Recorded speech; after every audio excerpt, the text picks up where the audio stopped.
All right, future self here with a quick video edit. I recorded this after the video that you guys are about to watch, so I just wanted to clarify a few things.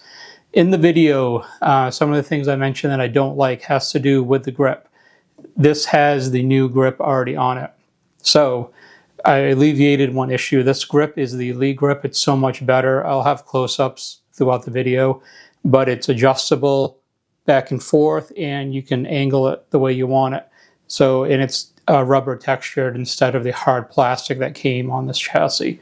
So that's one thing going forward in the video that I wanted to bring up. Another thing too is I mentioned getting a bubble level, and it turns out that I'm actually going to get a different electronic level. I was going to get the Gen 2 Send It level, but they haven't released it yet, and I'm tired of waiting, so I'm going to get the SG Pulse. But I did buy a bubble level for this, and it's not on because the SG Pulse is in stock, and I'm just going to order that. Now, what I'm going to have to do, though, is I'm going to have to move this ring mount back one lug so that it will fit forward here, because there's not very many available lugs on this action. One downfall to the action on this, but that's about the only gripe I really have with it. So with that being said, I have this extra bubble level now, and the logical thing would be to send it back to Amazon, but I'm not going to do that. I'm going to build another gun around that level. So I mentioned this in the video as well, that I would like to build another rifle, and it's going to be a budget build, and I'm doing that as in reference to not wanting to burn through ammo with this rifle all the time. It's expensive to shoot 6.5 Creedmoor, so I'm going to build a 5.56 bolt action gun, and it's going to be like a budget build. I'm going to compare a budget build bolt action rifle to a more mid-tier to higher end tier type gun or rifle, which this is, with this whole build put together. So that will be like later on down the road. I'll start piecing together parts of that and, you know, do a comparison on both, do a shooting comparison on both. Probably at 100 yards, because it's really hard to compare 5.56 to 6.5 at 400 yards plus, which is what I have access to. But that's just a few caveats that I wanted to throw in. So now we'll continue to the video, which I recorded before, but you guys are watching now. No, I know that's really confusing. Don't ask me to try to figure it out, because I'm not even sure how that all works. But I enjoy the video. Thanks, guys. The rifle build is complete. Well, mostly. There's still a few things I have left to get for it. The dampers for the end in here, those were on back order from MDT. Haven't been able to get those yet. And I do want to get a Send It level. There is no level on it right now. For the short term, bought a regular bubble level, but I want to get the MDT Send It level, the version 2, which hasn't released yet, and that will mount right to the rail on the top of the action. So for the most part, it's done, except for those few things. But for this video, I'm going to go over all the components on this gun, and then do a price breakdown of what it costs to build this as it sits right now. But also keep in mind, this is not what I paid for it. There were parts I sold off. I sold my Tikka T3X TAC A1 to fund some of this build. I sold my Vortex Strike Eagle scope to buy this one, or to help fund the price towards it. There's some components that were paid for by selling off other parts. This is not a high-end build. It's not a cheap, low-end build. I would call this probably middle of the road somewhere. And also do a comparison of, is it cheaper to piece together the parts like I did, or to buy a gun that's already pre-assembled with everything on it? And I'll give a few examples of that and what actually comes out cheaper. It's not 100% apples to apples comparison, but I'll try to make the components as close as possible. But these pre-packaged rifles, it's whatever they put on it for parts, which is different from what I did with this rifle, but it will be fairly close. So I showed off some of these components before, and as I go through this, I'll let you know what parts of the rifle came off my Tikka, which I didn't have to pay for at all, which I'll include in the price for the total build, but not exactly what I paid for it. I went over the MDT chassis. This is a Premier ACC Premier Gen 2. Really nice chassis system. I went over the scope. It's a Vortex Razor HD Gen 2, 4.5 by 27 by 56. So I went over those parts before. What you guys haven't seen yet is the barrel and the bolt action part, and the scope rings. I actually did show you guys the scope rings, I believe, in the other video on this gun. But to finish off everything on this gun, the barrel is a Proof Research 26-inch steel barrel. It's a pre-fit. There's a pre-fit for this action. This is a Defiance Anti-X. It's got all kinds of other things associated with it as far as a description. Very, very nice action. It's very smooth. The trigger is a Bixen Andy TAC Pro X. It's got an extremely light pull. It is a 2-stage. It's set right now from the factory, and it's only a 1-pound pull. I don't know if I'm going to adjust it. I might not. It all depends. I really want to get used to shooting it with the 1-pound pull, but it's very, very light. I've never shot a trigger with that light of a pull before. The scope rings are the Area 419 hunt rings. More on that in a second. And the brake is an Area 419 match brake. That came off my Tikka. I didn't include that with the gun when I sold it, so I transferred that over from the Tikka. I originally went with the match rings and not the hunt rings. Those wouldn't work on this gun, well, on this action, because the match rings were physically wider here at the base. The mount was wider, and with Defiance Anti-X, there's only one lug available to clamp onto on this Picatinny rail on the top. You don't have any more room than what the width of this base is for the ring, and the match rings were wider, so it would not fully clamp onto the back without part of the base hanging off the front or the back, no matter where you moved it to.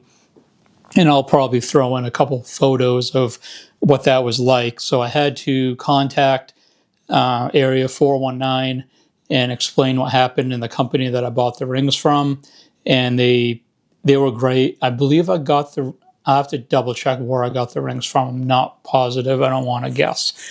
But I was in contact with both companies, and they sent me the correct rings which would fit for this action and refunded me the difference, as these hunt rings were a little bit cheaper than the match rings, but they perform the same function as the match rings do. They're just not as wide of a base. As far as pros and cons with this rifle, things that I do plan on changing or may change in the future, I haven't shot this yet, just to be upfront. Some things I may think that I don't like now, but maybe not be so bad. But I'm not a big fan of this grip here because it's a hard plastic. I did order the MDT Elite grip, which is more of a rubberized texture. So I'll have both of them, so I'll see which one I like more. The other thing that I don't like about this chassis is this particular one does not have a folding stock, but MDT did say on a Facebook post, I made a post about buying a folding adapter for this, and they said it wouldn't work. The website needed to be updated, and they said currently this chassis Gen 2 ACC Premier does not have a folding option, but for 2025 they were going to come out with one.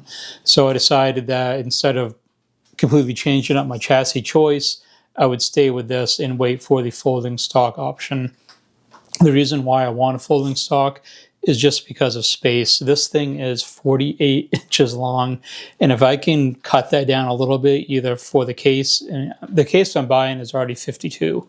So whether it has a folding stock or not, doesn't matter. It's still going in the case, but just for picking it up, moving it around a little bit, 48 inches is a lot to account for as far as not slamming the muzzle into something or bumping something on anything else in the house.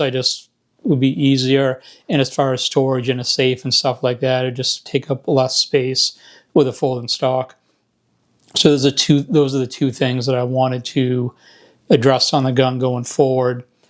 The other thing too is the weight of this gun. This is 19 pounds when I weighed it. That's included the weights in here, not including the magazine with ammunition in it. I did have the mag in it, but the mag is very light. So it's a pretty heavy gun, which is what I wanted. This is a bench rest shooting gun. You could use this for PRS if you wanted to. There are no PRS events near me anywhere within my state or anywhere close to where I am. But I kind of bought this as a dual purpose gun where I can make this a very formidable bench rest gun and also do PRS on the road if I ever am able to get into any events, if I move somewhere else, or if those events come closer to where I am now. So as far as a price breakdown of what everything costs on this, I'm going to go through each individual piece, what it costs individually, and then give you a total at the end for what it will cost to build this rifle as it sits right now.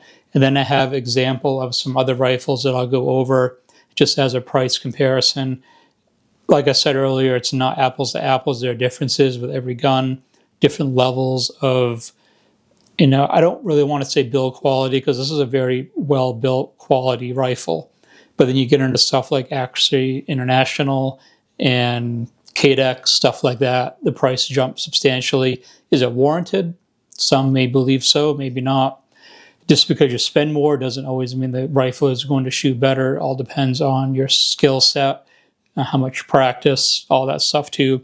But with that said, I just wanted to compare a pieced together gun with parts that I chose on my own versus one that's already put together for you, where you just buy it and throw a scope on it and go to the range with it.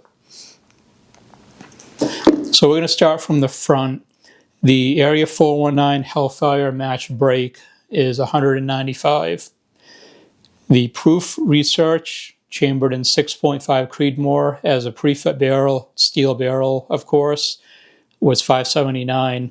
The site that I bought this from, I don't know if I got it when it happened to be on sale or if they've gone up, but this was, I believe, $620 something when I looked recently. So the price on this has gone up, but when I bought it, it was $579. The Defiance Anti-X bolt action was $1,550, so $1,550. The MDT chassis was $999. The Vortex Razor HD Gen 2, and some people may wonder, why did I get the Gen 2 over the Gen 3? I didn't feel as though from what I watched videos on and what I read, the glass in the Gen 3 is a little bit better than the Gen 2. And this is substantially heavier, which didn't bother me because this is a bench rest gun, so more weight the better. But the price point jump from this to the Gen 3, I just didn't really know if it warranted enough benefit to pay for that, so I stuck with the Gen 2. But I got this for $2,124. This does have fore-end weights in it. The whole bottom of this fore-end section between the barrel and the bottom of the fore-end is loaded with weights all the way along it. Partly why this weighs 19 pounds. The weights were 139. The dampers for the back here were $79. So for the total price, I didn't include shipping, didn't include tax. I just added it up as what it was on whatever site I bought it from. And I didn't include, like, everything comes at, like, say $5.95 or 99 cents. I didn't include whatever the cent value was on each one. It was just a dollar value for everything. So everything together, as this sits as an assembled rifle with everything you see here. Also, I didn't include the magazine. It does have a magazine. This isn't included in the price, but throw on like another, $40, $50 for that. But everything together is $6,228 as this sits right now for what I would have paid for it if I didn't bring over parts from the Tikka or sell parts to fund, like the scope here, the action, and the break at the end. Those were either free or paid for partially or fully by selling off the Tikka and other parts off that gun. So my actual out the door price, what I paid for, was not $6,228, but this is what this setup would cost if you were to go out and buy this rifle as it sits right now. With the prices that I paid at the time, like I said, the barrel has gone up in price. The scope was still the same. The rings are the same. The break on the end is the same. The action, that didn't go up in price. That was still listed as what it was when I bought it. The trigger was still the same, the chassis. So I think the only thing that moved price-wise was the actual barrel, but everything else was pretty close.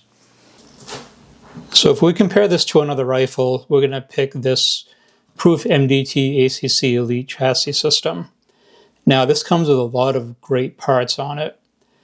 If we go through the specs, MDT ACC Elite chassis, Zermatt Arms TL3 action, adjustable trigger tech, Pro Curve diamond trigger, MDT 12 round AICS steel mag, 26-inch proof competition contoured steel barrel, Area 419 Hellfire brake, 20 MOA rail, weighs in at 15 pounds, then accuracy guarantee, and it says accuracy guarantee is a half MOA accuracy, which I assume is probably at 100 yards. This comes in at $5,699, where my total was $6,228. But what they don't list here is a scope, and they don't list anything to do with weights or anything like that if you want to add weights to it. So if you want to add those things to it, that price goes up. You are probably not going to be able to get a scope for the difference of $5,600 and $6,200 and buy a scope that will come out cheaper for this build. You can buy fairly cheap scopes overall, but to put on a build like this, you're probably looking at $1,500 to $2,000 plus for a really good scope. Now we could go over and look at another build here, which is an Accuracy International ATXC chambered in 6.5 Creedmoor. I try to keep the chambered the same between my build and these examples. This is also a 1.8 twist as my rifle is. This comes in at $6,538, and as you can see, this does not include a scope, and I don't see a way to add weights to this if you wanted to. But this is just another example of, just another type of build and what it costs for a build like that. So you figure add on $1,500 to $2,500 scope onto this price you already have here, and that comes out to a pretty substantial amount. So the total cost of $6,228 with my gun that I put together, with the weights, with the scope, everything on it as it is, not including the damper for the buttstock, it still comes out to less overall than buying a pre-built gun. But does that price difference of those guns really compare to my build? Well, that's something that really can be determined. It all comes down to what is your budget? What are you looking for to do with the gun? Can you do a dual purpose with those types of guns versus what I could do with this? That Proof Research example that I showed, you could definitely do PRS matches with that, as well as bench shooting. The Accuracy International, I didn't go too deep into finding like the exact same type of rifle.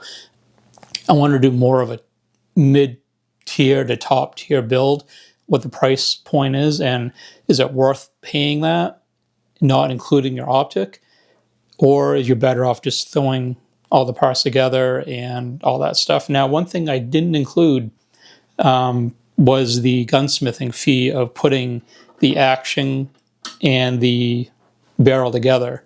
And he torqued on the brake on the end. This brake actually spins off, and there's an adapter piece on there which you can use for suppressors and stuff like that as well. But it was like $240 for him to check the headspace and to assemble the barrel to the action. So that's another added cost that I had, but even with that, that brings the total cost up to like $6,400. And it still comes out, I think, cheaper than those other guns. So it's all relative of what you really plan on doing with it. And of course, what your budget and price point is, so what you're looking to get into. Could I build something for this cheaper?